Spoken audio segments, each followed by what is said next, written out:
ನಾನು ಬೂಟಾಟಿಕೆ ಹೇಳ್ತಕ್ಕಂಥ ಶಾಸಕ ಅಂತ ಅಲ್ಲ. ನಾನು ಏನ್ ಮಾಡಿದೀನಿ ಏನ್ ಮಾಡಿಲ್ಲ ಅಂತ ಬುಕ್ಲೆಟ್ ಓಡಿಸಿ 2028 ಮನೆ ಮನೆ ಕಳಿಸ್ತಕ್ಕಂಥ ಕಾರ್ಯಕ್ರಮ ನಾನು ಮಾಡ್ಕೊಡ್ತೀನಿ. ಜಮೀರ್ ಅವ್ರಿಗೆ ಮತ್ತು ನಮ್ಮ ಕರ್ನಾಟಕ ಸರ್ಕಾರಕ್ಕೆ ಥ್ಯಾಂಕ್ಸ್ ಹೇಳ್ಬೇಕು. ಆಗಮಿಸಿರ್ತಕ್ಕಂಥ ಕೋಮುಲ್ ನಿರ್ದೇಶಕರು, ತಾಲೂಕು JDS ಪಕ್ಷದ ಅಧ್ಯಕ್ಷರು ಆಗಿರ್ತಕ್ಕಂಥ ಕಾಡೇಪಲ್ಲಿ ನಾಗರಾಜ್ ಅವರೇ, ಹಾಗೂ DC bank ನಿರ್ದೇಶಕರಾಗಿರ್ತ Raghupath Reddy sir ಅವರೇ, ನಗರಸಭಾ ಮಾಜಿ ಅಧ್ಯಕ್ಷರಾಗಿದ್ದ ಮುರಳಿ ಸರ್ ಅವರೇ, ಖ್ಯಾತ ವಕೀಲರಾಗಿರ್ತಕ್ಕಂಥ ಶ್ರೀನಿವಾಸ ರೆಡ್ಡಿ ಸರ್ ಅವರೇ, ಹಾಗೂ ಸಮಾಜ ಸೇವಕರಾಗಿರ್ತಕ್ಕಂಥ ಉದ್ಯಮ ಆಗಿರ್ತಕ್ಕಂಥ NR ಸತ್ಯಣ್ಣ ಅವರೇ, ನಮ್ಮ ಪ್ರಭಾಕರ್ ಅವರೇ, ಜಗದೀಶಣ್ಣ ಅವರೇ, ಲಕ್ಷ್ಮಣ್ ಅವರೇ, ರಮೇಶ್ ಅವರೇ, ಹಾಗೂ ನಮ್ಮ ಜಹೀರ್ ಅವರೇ, ಹಾಗೂ ನಗರಸಭಾ ಸದಸ್ಯರಾಗಿರ್ತಕ್ಕಂಥ ಎಲ್ಲ ನನ್ನ ಸದಸ್ಯರುಗಳೇ, ಹಾಗೂ ಮುಖಂಡರಾಗಿರ್ತಕ್ಕಂಥ ಅಪ್ಸರಣ್ಣ ಮತ್ತೆ ವಹೀದ್ ಅಣ್ಣ ಹಾಗೂ ಮುನರಣ್ಣ ಎಲ್ಲ ಬಂದಿದ್ದಾರೆ. ಅದಕ್ಕಿಂತ ಮುಂಚಾಕಿ ನಮ್ಮ ಜೇಡಿ ಆಗಿರ್ತಕ್ಕಂಥ ಮೈಲಾರಪ್ಪ ಅವರು, ಇದ್ರ ಬಗ್ಗೆ ಒಂದ್ ಎರಡು ವಿಷಯ ಹೇಳಲೇಬೇಕು. ಇವತ್ತು ಒಳ್ಳೆ ಸುದಿನ ಅಂತ ಹೇಳಿ ಬಂದ್ ನನಗೆ. ಇವತ್ತು ಒಳ್ಳೆ ದೇವ್ರ ಮೂರು ಕಡೆ ಪೂಜೆ ಮಾಡಿ ಕಳಿಸ್ಕೊಡ್ತಾ ಇದ್ದೀರಿ. ಇದು ಪೂಜೆನೇ, ಇದು ಪೂಜೆ ಮಾಡಿ ಕಳಿಸ್ಕೊಡ್ತಾ ಇದ್ದೀರಿ. ಇದ್ರ ಬಗ್ಗೆ ಒಂದು ಹೇಳಲೇಬೇಕು. ಇದು ನನಗೆ ಹಾಸ್ಟೆಲ್ ಕೈ ತಪ್ಪೋಗಿತ್ತು. ಮೌಲಾ ಆಜಾದ್ ಏನು ಒಂದು ಅಬ್ದುಲ್ ಕಲಾಂ ಅವರ ಮಾದರಿ ಶಾಲೆ ಅಂತ ಅಂದ್ಬಿಟ್ಟು ತರಬೇಕಂತ ತುಂಬಾ ಇಷ್ಟ ಇತ್ತು. ನಿಮ್ಮೆಲ್ಲರೂ ಗೊತ್ತಿದ್ದಂಗೆ ಒಂದು ಹೈಟೆಕ್ 224 ಕ್ಷೇತ್ರದಲ್ಲಿ ಹೈಟೆಕ್ PUC ಹಾಸ್ಟೆಲ್ ಗ್ಯಾಲರಿ ಕಟ್ಟಿ ಉದ್ಘಾಟನೆಗೆ ರೆಡಿ ಆಗಿದೆ.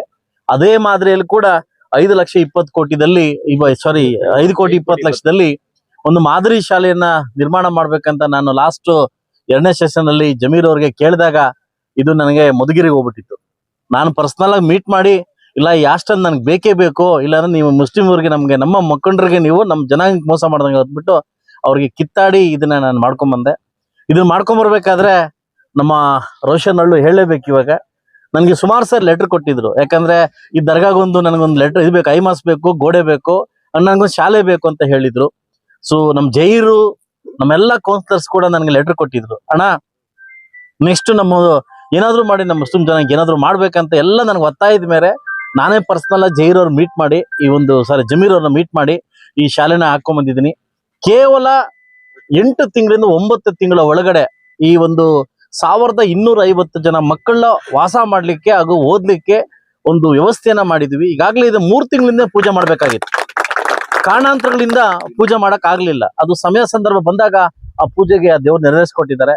ಅಲ್ಲ, ನಿಮ್ಮೆಲ್ರಿಗೂ ಒಳ್ಳೇದ್ ಮಾಡಿ ಇನ್ನು ಸಾಕಷ್ಟು ವಿಚಾರಗಳನ್ನ, ಸಾಕಷ್ಟು ಡೆವಲಪ್ಮೆಂಟ್ ಅನ್ನ ಈಗಾಗಲೇ 43ರಿಂದ 45 ಕೋಟಿ ನಗರಾಭಿವೃದ್ಧಿ ಅಮೃತ ಮಹೋತ್ಸವದಿಂದ ಒಂದು ಟೋಟಲ್ 65 ಕೋಟಿ ಬರೀ ಮುಳಬಾಗಲ್ ಟೌನ್ ಮಾತ್ರ ಬರ್ತದೆ. ನೀವಿನ್ನೂ ಬರೀ ಟೌನ್ ಅನ್ನ ಮೇಲ್ಮಟ್ಟಕ್ಕೆ ಮಾತ್ರ ನೋಡಿದಿರಿ. ನಾನು ಬೂಟಾಟಿಕೆ ಹೇಳ್ತಕ್ಕಂಥ ಶಾಸಕ ಅಂತ ಅಲ್ಲ. ನಾನು ಏನ್ ಮಾಡಿದೀನಿ ಏನ್ ಮಾಡಿಲ್ಲ ಅಂತ ಬುಕ್ಲೆಟ್ ಓಡಿಸಿ 2028 ಮನೆ ಮನೆ ಕಳಿಸ್ತಕ್ಕಂಥ ಕಾರ್ಯಕ್ರಮ ನಾನು ಮಾಡ್ಕೊಡ್ತೀನಿ.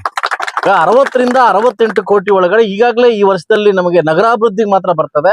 ಇದನ್ನ ನೀವು ಯೋಚನೆ ಮಾಡ್ಕೊಳ್ಳಿ. ಮೊದಲು ಮುಳಬಾಗಲ್ ಟೌನ್ ಹೆಂಗಿತ್ತು, ಇವಾಗ ಟೌನ್ ಹೆಂಗಿದೆ. ಈಗಾಗಲೇ ಹೈಟೆಕ್ ಈಗಾಗಲೇ ನಾನು ಕಾಯ್ತಾ ಇದ್ದೆ. ನೆಕ್ಸ್ಟ್ ವೀಕ್ ಆಷಾಢ ಮುಗಿದ ಮೇಲೆ ಹೈಟೆಕ್ ಲೈಬ್ರರಿ ಮಾಡ್ಬೇಕಂತ ಆಸೆ ಇತ್ತು ನನಗೆ. ಎಲ್ಲ ಇತ್ತು ನಮ್ಮೂರಲ್ಲಿ, ಹೈಟೆಕ್ ಲೈಬ್ರರಿ ಇರಲಿಲ್ಲ.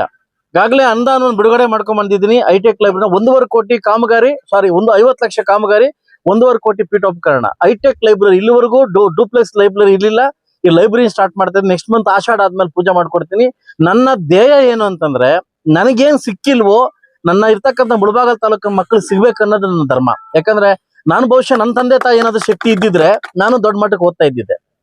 ಆ ಶಕ್ತಿಯನ್ನ ಕಾರಣಕ್ಕೋಸ್ಕರ ನಾನು ವಿದ್ಯಾಭ್ಯಾಸವನ್ನ ಕಡಿದುಗೊಳಿಸಿದ್ದೀನಿ. ಅದರಿಂದ ನಾನು ಮೊದಲ ಆದ್ಯತೆ ಕೊಟ್ಟಿರೋದು ವಿದ್ಯಾಭ್ಯಾಸಕ್ಕೆ. ಸೊ ಅದರಿಂದ ನನಗೆ ಆ ಜಾತಿ ಈ ಜಾತಿ ಪಕ್ಷ ಅಂತಿಲ್ಲ. ಸೊ ಒಂದು ಅಭ್ಯಾಸಕ್ಕೆ ನಾನು ಆದ್ಯತೆ ಕೊಟ್ಟಿದ್ದೀನಿ. ನಗರವನ್ನ ದೊಡ್ಡ ಮಟ್ಟಕ್ಕೆ ತಗೊಂಡು ಹೋಗ್ಲಿಕ್ಕೆ ಒಂದು ಅವಕಾಶ ಕೊಟ್ಟಿದ್ದಕ್ಕೆ ಈಗಾಗಲೇ ಜಮೀರ್ ಅವ್ರಿಗೆ ಮತ್ತು ನಮ್ಮ ಕರ್ನಾಟಕ ಸರ್ಕಾರಕ್ಕೆ ಥ್ಯಾಂಕ್ಸ್ ಹೇಳ್ಬೇಕು.